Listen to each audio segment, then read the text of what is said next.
Oxygen वाला तो महंगाई पड़ी ना। हाँ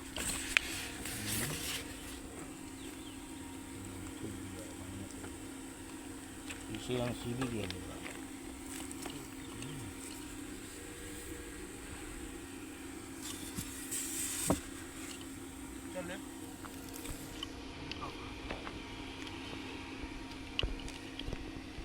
tidak so deh bau